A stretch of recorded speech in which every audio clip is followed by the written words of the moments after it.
Hello, and you are tuning into Vietnam Today from Nhân Television. First, let's check out headlines for this hour. Vietnam actively contribute to 23rd Shangri-La Dialogue. Vietnam Festival 2023 kicks off in Japan. The unique 600 years old Tibetan pagoda in Hanoi.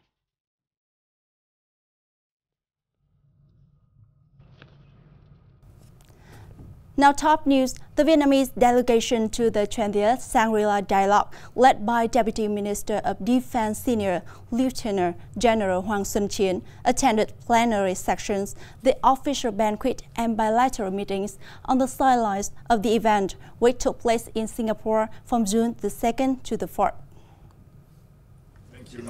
At the meeting between General Hoàng Xuân Chiến and General Robert Brigger, chairman of the EU Military Committee, the two sides shared delight at the bilateral defense cooperation over the years.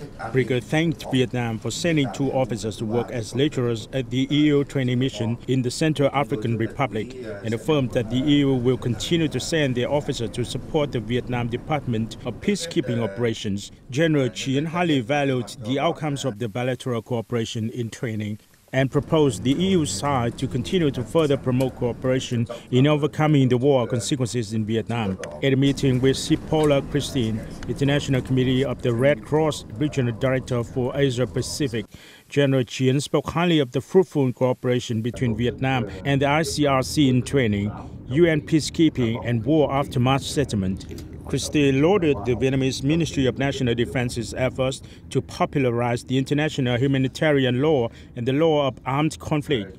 She congratulated Vietnam for the country's success in UN peacekeeping activities. Now, the Vietnam Festival 2023, with the theme of hope, opened at Yoyogi Park in Tokyo on June the 3rd, hosted by the Vietnamese Embassy in Japan. The event is one of the major celebrations for the 50th founding anniversary of Vietnam-Japan diplomatic ties. At the opening ceremony, Japanese Minister of Foreign Affairs Yoshimasa Hayashi affirmed the effective cooperation between the two countries in recent years, reflected in regular exchanges at all levels. Of these, the most notable one was Vietnamese Prime Minister Phạm Minh Chính attendance at the expanded G7 summit in May this year.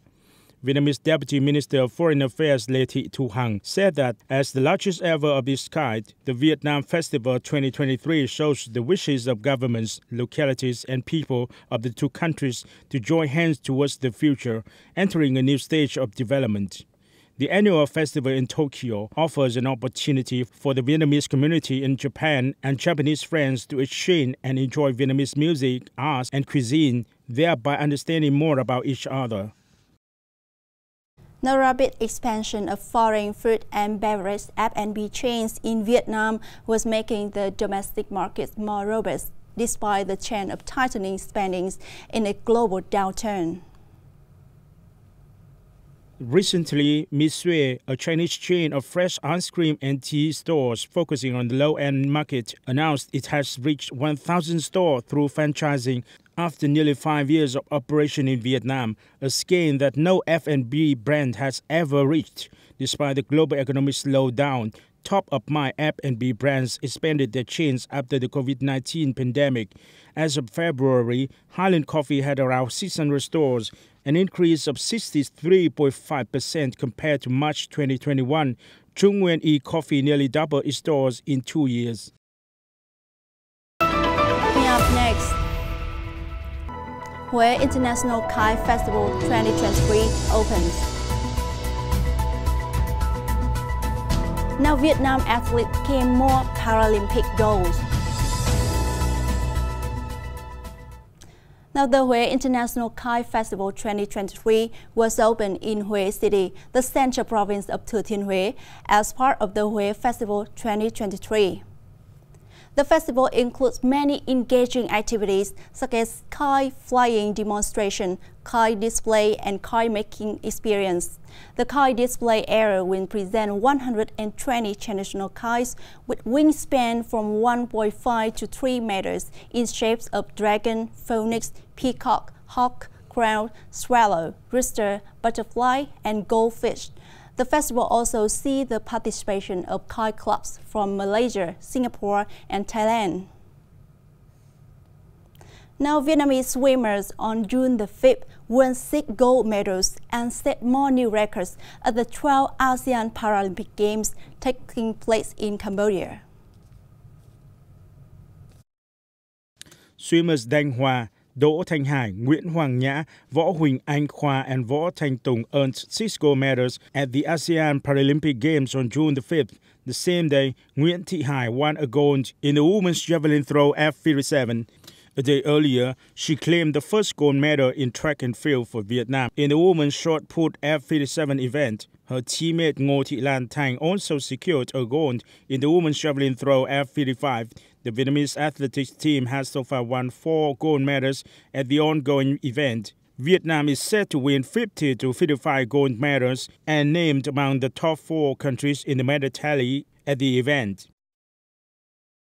Now, Long Quang Pagoda, located on Kim Giang Street in Thanh Trì District, is the only Tibetan pagoda in Hanoi. It is a familiar place for many tantric Buddhists. The temple has a spacious campus with meticulously designed motifs and characteristic mandala circles. In the Buddhist teaching, Tantric Buddhism belongs to the Bodhisattva vehicle, which means a system to help practitioners reach enlightenment and liberation. Tantra is the name of the method derived from the combination of 2 major religions, Hinduism and Mahayana Buddhism. Over the course of hundreds of years, many items in the temple have degraded. In 2011, Long Quang Pagoda was restored to ensure safety for Buddhists. Currently, the pagoda has an area of 7,000 meters with a spacious and cool campus. Long Quang Pagoda follows the Vajrayana Tantric method, so it has typical architectural and decorative features commonly found in temples in Nepal, Bhutan, and Tibet. Visitors coming here will be impressed by the unique layout with many bright and fresh tones, as if they are lost in the land of South Asian countries. From a distance, it stands out with its brilliant red, orange, white horns and patterns and graphics around the altars. Inside the shrine grounds, the ceiling is decorated in a typical Vajrayana style. The motifs are meticulously designed with mandala circles, an important symbol in the practice, considered to be the center of essence, the core of life. And that's the end for today's bulletin. Thanks for watching and see you.